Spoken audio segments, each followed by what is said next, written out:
그런데 법무부 장관께서는 선입견, 예단, 제보자의 말, 인터넷 언론의 보도를 근거로 이 사건의 프레임을 예단하고 계십니다. 이것이야말로 다분히 선거 정치 공각에 가담하는 장관의 말씀은 나중에 큰 업보로 들어올 겁니다. 보십시오. 자, 이제 그냥 스스로 국회에 들어와서 민주당 대선 후보, 민주당 정권 재창출을 위해서 직접 뛰는 게 어떻습니까? 심판을 해야 할 사람이 플레이어가 되어서 되겠습니까? 당당하게 물러나서 선거 중립을 위해 법무부 장관에서 물러난 명예로운 장관이었다라는 기록을 남겨주십시오. 네, 존경하는 국민 여러분, 박병석 국회의장과 선배 동료 의원 여러분, 김부겸 국무총리와 국무위원 여러분, 대한민국 민주화 산업 파요람, 대한민국 지중해 도시 마산하포 국민의힘 최형두입니다. 제가 자란 마산은 지난 1960년 이기붕 일당의 정부통령 부정선거에 부전이 일어선 도시입니다. 당시 엄청난 부정선거에도 전국의 대도시들에서 큰 저항이 없었지만 마산 시민들은 이기붕 일당의 총탄에 맞서 3.15 당일에만 10명이 목숨을 바쳤습니다.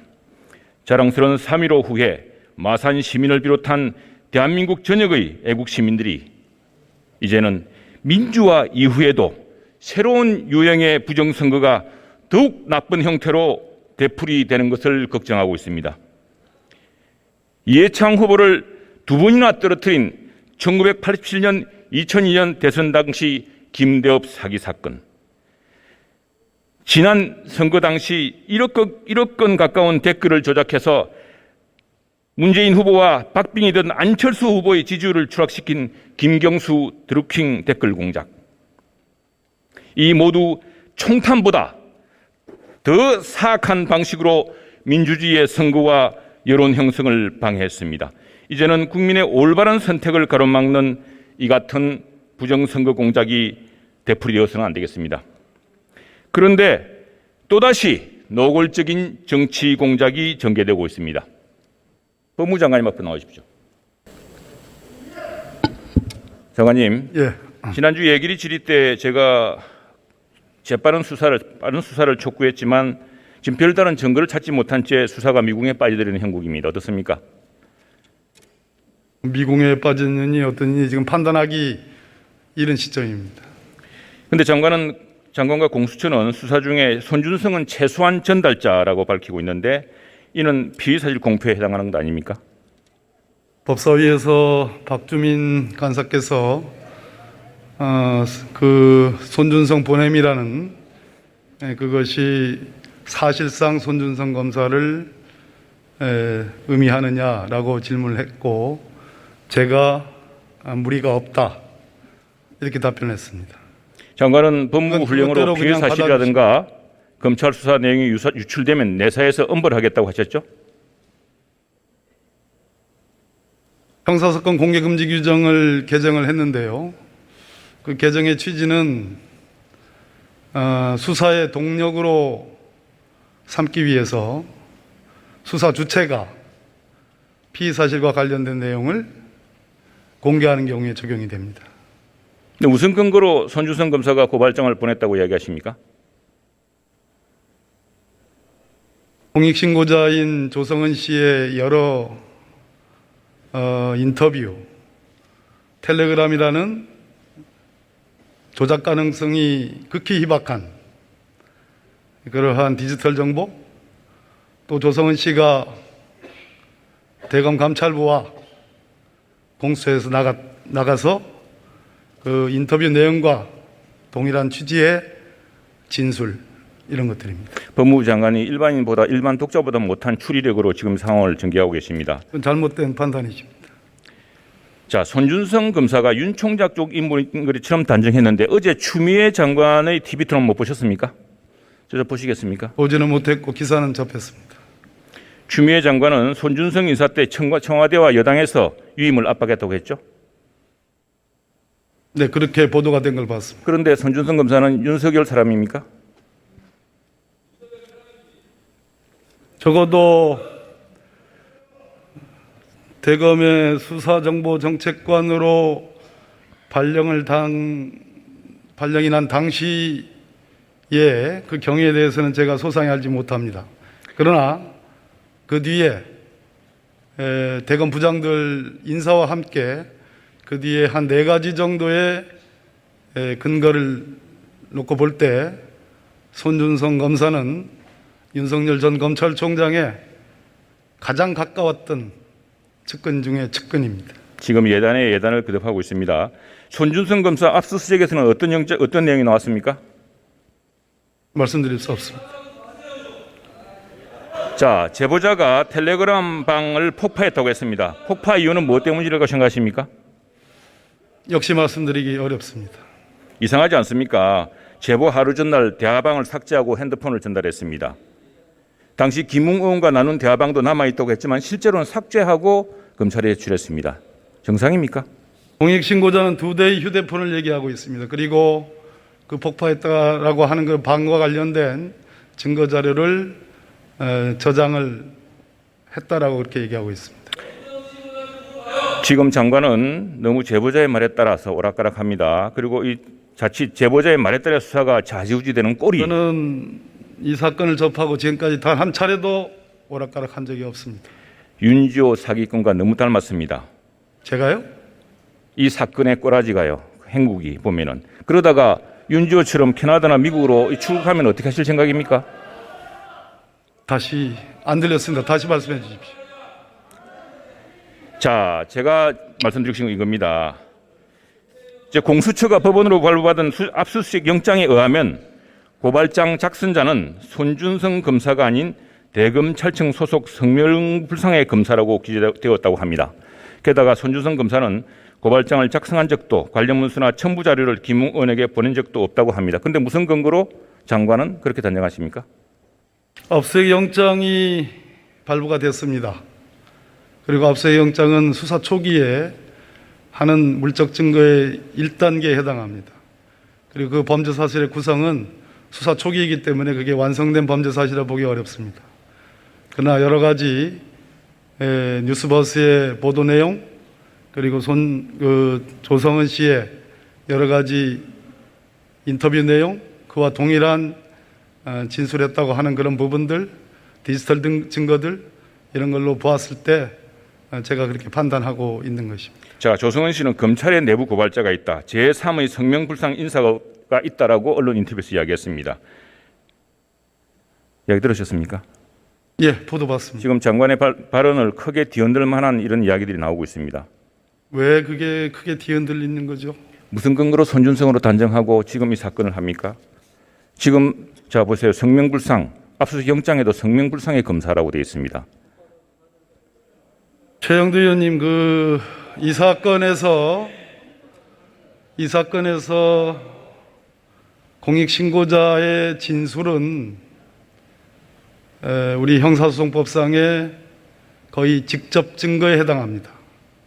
그리고 그것을 강력하게 뒷받침하는 디지털 증거가 있습니다. 아마 최영두 의원님께서 법조 출입을 많이 하셨기 때문에 제 말씀을 충분히 이해하실 거라고 생각합니다. 이 점을 가볍게 보는 것도 편향입니다. 장관께서 너무 확신하는 것도 편향입니다. 자, 보십시다.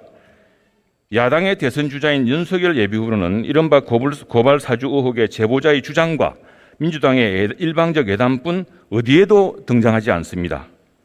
반면 국정원장은 제보자와 보도 직전에 2차례나 만난 사실이 뚜렷하게 등장하지요.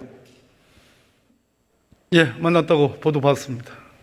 그런데 윤석열 후보는 손 검사와 검찰 선후배 사이고 그렇기 때문에 피의자를 입건한다면은 정치적 동지 관계인 두 사람의 수상한 만남에 대해서도 의심해야 되는 거 아닙니까? 만남 가지고 의심을 하게 되면 세상에 참 수사할 것이 많을 것 같습니다. 자, 그러나 국정원장이 어찌됐든 고발이 됐기 때문에 적어도 지금 최 의원님 말씀하시는 그 부분도 엄정하게 법과 원칙에 따라 저는 조사가 될 거라고 생각합니다. 그렇게 해주십시오. 더구나 국정원장이 제보자를 만난 날은 북한이 남북 공동연락사무소 통신연락을 끊은 다음 날입니다. 그건 이 사건하고 관계없는 얘기. 국가안보에 위중한 국정원장이 아무 일 없이 그 시기에 시내 호텔에서 제보자를 만나겠습니까?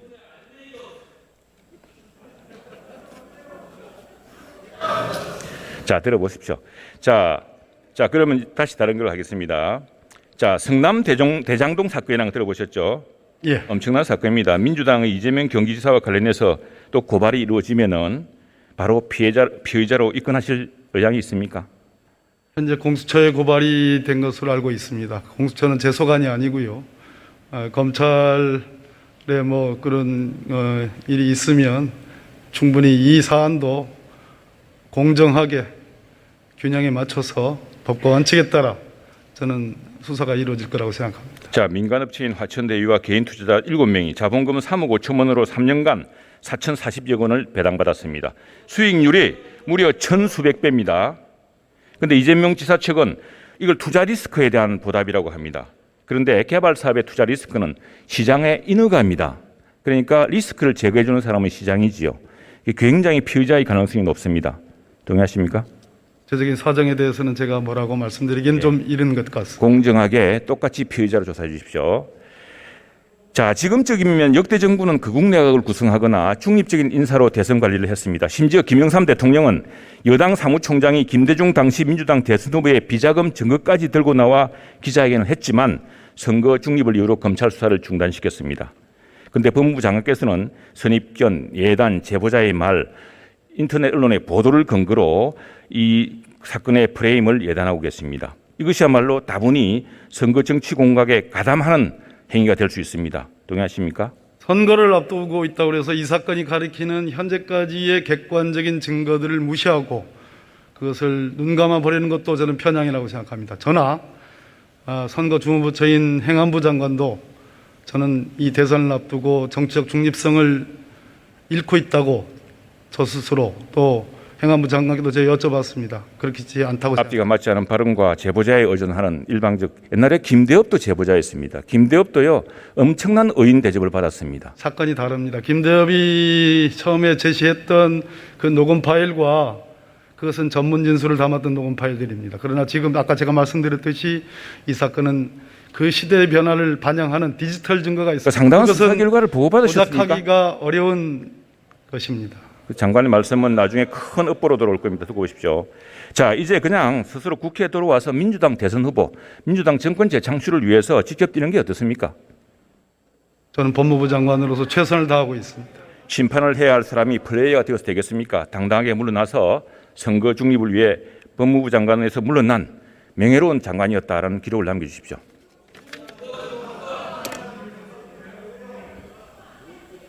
제 의원님 말씀 무슨 뜻인지 네. 무게감 있게 듣겠습니다. 들어가십시오. 자, 총리님 부탁드리겠습니다. 예, 총리님께서는 민주당의 언론중재법 개정안에 대한 유엔 인권이사의 특별보고안의 서한을 알고 계시죠? 네, 예. 예, 아이린 칸 유엔 특별보고관이 민주당의 언론중재법 개정안을 다시 제고해 줄 것을 촉구하는 사안이었습니다. 지금 저기 보이는 저 영문 사안입니다. 이 서한은 참고로 8월 27일 발송되었습니다.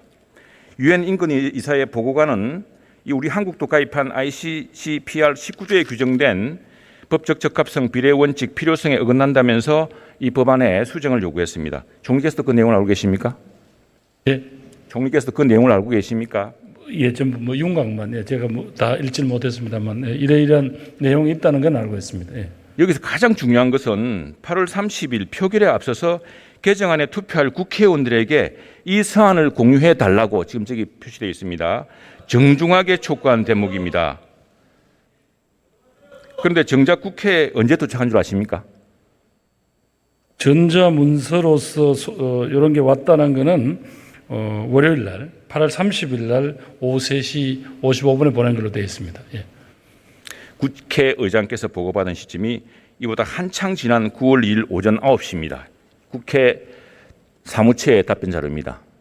사무처에 이게 사람이 직접 와서 전달한 시간은 9월 1일이라고 되어 있네요. 예. 왜 그러냐면 국회 사무처에 따르면 외교부는 표결 예정이었던 30일 오후 4시에 이 문서를 결제하면서 이를 대외비로 분류했습니다. 그 때문에 전자문서 시스템으로 국회 전달이 불가능했다고 합니다. 예, 그렇다고 지금 보고되어 있습니다. 예. 이 문제가 얼마나 심각한 문제냐면 이것 때문에 국회의장께서도 자리에 앉아 계십니다만 여야 원내 지도부도 이런 상황을 전혀 모른 채 이날 표결을 진행하려고 하다가 마지막에 급선회하는 그런 일이 있었습니다. 더욱이 이 서한에서 유엔에서 국회의원들에게, 국회의장이 아닙니다. 국회의원들에게 공유해달라고 정중하게 촉구했는데도 그랬다면 여야에 동시에 알려야 하는 거 아닙니까?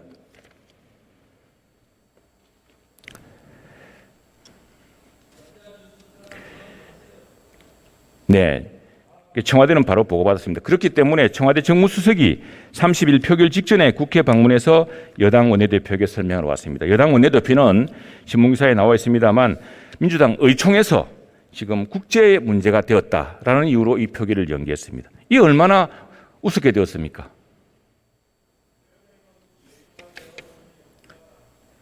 진작에 이것을 같이 논의하고 여야 지도부에 전하고 좀 더 숙성된 논의를 해줬으면 좋겠다고 촉구했으면 될 문제가 지금 점점 커지고 있습니다. 자, 더 큰 문제는요. 이거 보십시오. 저게 저 내용입니다. 근데 더 큰 문제는 외교부가 지금 유엔에 거짓말까지 하고 있습니다. 오늘 외교부 장관이 없는데 이 부분 좀 잘라주십시오.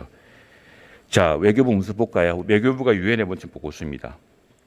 서한은 국회와 공유되었고 주어진 기간 동안 국회의원, 언론계 관련 전문가와 함께 협의체를 구성해 진행되고 있다고 거짓말했습니다. 그런데 전달되지 않았습니다. 이건 나중에 공개되면 대한민국 정부의 건의가 실추됩니다. 그리고 지금 논의하고 있는 여야 협의체도 사회적 기구가 아닙니다. 지금 어제 제가 정당정책 토론회에 나갔는데 국민의당, 정의당, 시대전환, 기본소득당 모두 진짜 사회적 합의 기구를 촉구하고 있습니다. 이렇게 유엔에 거짓 회신을 하면 곧 드러날 텐데 조만간 유엔을 공식 방문하는 대통령에게 커다란 누가 될지 정말 걱정입니다. 대통령이 칭송하고 직접 만나준 국경 없는 기자회를 비롯한 국제단체들의 우려가 얼마나 큰지 총리께서 다시 파악해 주시기 바랍니다. 예, 뭐 일단은 지금 국회 논의 과정 최 의원님을 포함한 8분의 논의를 지켜보겠습니다. 뭐 제가 보기에 분명히 언론의 자유라는 고유 가치에 대해서는 손상을 없도록 하고 그 대신에 가짜 뉴스, 허위 뉴스 등 때문에 허위 사실 때문에 피해를 당하는 국민 그리고 사실상 권력자라든가 혹은 선출직 공무원, 고위공직자 또 그다음에 여러 가지 공익 목적일 경우에는 아예 재소권이 없는 문제를 제기할 권한이 없는 그런 정도로까지 많이 양쪽 입장이 좁혀져 있는 걸로 지금 알고 있습니다만은. 예. 총리님이 많이 잘못하고 계신 겁니다. 다시 한번 말씀드리겠습니다.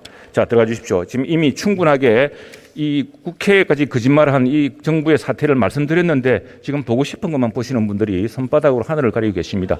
들어가 좋습니다. 예. 자, 교육부 총리 부탁드리겠습니다. 예, 부총리님. 지금 인공지능 AI는 4차 산업혁명의 핵심 분야입니다. 지금 우리나라에는 AI 인재 100만 양성으로 대한민국 4차 산업혁명을 이루자라는 그런 담론이 많습니다. 들어보셨죠? 네네. 그런데 지금 한국이 보유한 최고급 AI 인재는 405명 수준으로 전 세계 10위에 불과합니다. 이래가지고 4차 산업혁명 대비되겠습니까? 저희도 현장의 AI와 관련해서는 인력이 특히 고급 전문 인력이 부족하다는 말씀을 많이 듣고 있고요. 과기부와 또 현장의 요구를 수용하는 산업부 또 중소벤처기업부 여러 부처의 협업을 통해서 이 AI 인재 양성을 위한 실질적인 방안들을 마련하고 추진을 하고 있습니다. 예, 정보통신기술진흥센터에 따르면 당장 내년에 국내 AI 개발 인력이 약 1만 명 부족하다고 합니다. 자, 제가 지금 이야기하는 것은 뭐 따지려고 하는 게 아니고, 자, 그러면 우리 정부가 어떻게 AI 인재를 길러낼 것인지, 아울러 이를 지역 균형 발전, 지역 산업 훼손까지 고려한 국가 차원의 특단의 대책과 전략으로 어떻게 연결시킬 것인지 제안하고 싶어서 말씀드리는 겁니다. 최근에 차상균 서울대 데이터 사이언스 대학원장이 국가적으로 AI 인재 한 명이 아쉬운 상황에서 다양한 인재를 대학원 정원 제한에 구애받지 않고 양성할 수 있어야 한다고 지적했습니다. 들어보셨죠? 네. 지금 서울과 수도권은 입학 정원 제한으로 묶여 있습니다. 반면에 지방대학은 학령 인구 감소, 수도권 쏠림 현상으로 정원 미달 사태를 겪고 있습니다. 거점 국립대학조차 등록 포기자가 속출하고 있습니다.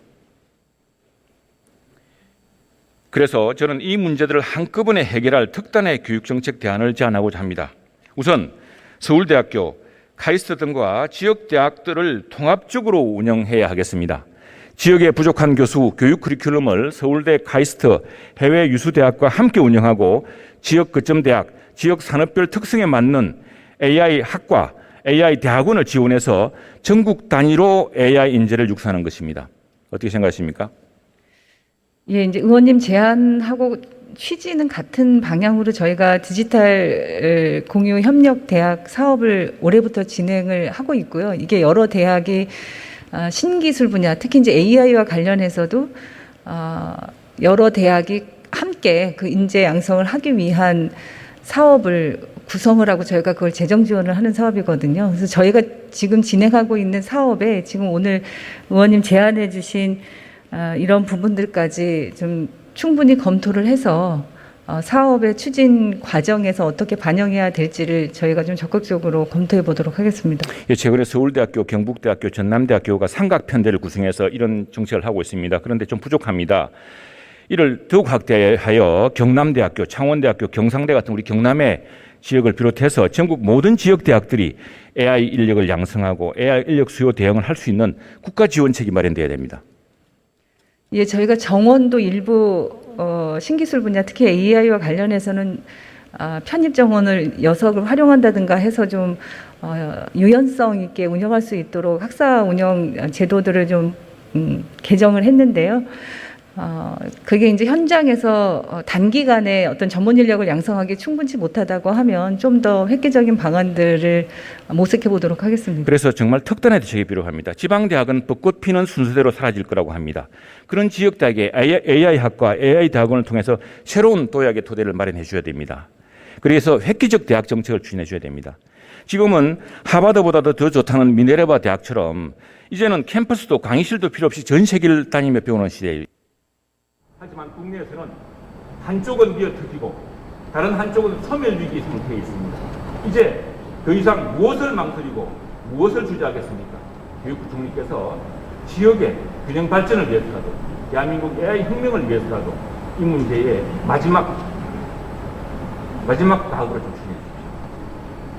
예, 의원님 말씀의 취지에 공감하고요. 대학의 위기가 곧 지역의 위기이고 그것을 대전환의 시기에 맞는 획기적인 그 방안을 마련해야 된다는 점에서도 공감하고 있습니다. 저희도 교육 대전환의 시기에 고등교육의 질적인 발전과 그리고 위기 극복을 위한 현실적인 방안들이 될 수 있도록 좀 더 적극적으로 검토하고 방안을 마련하도록 하겠습니다.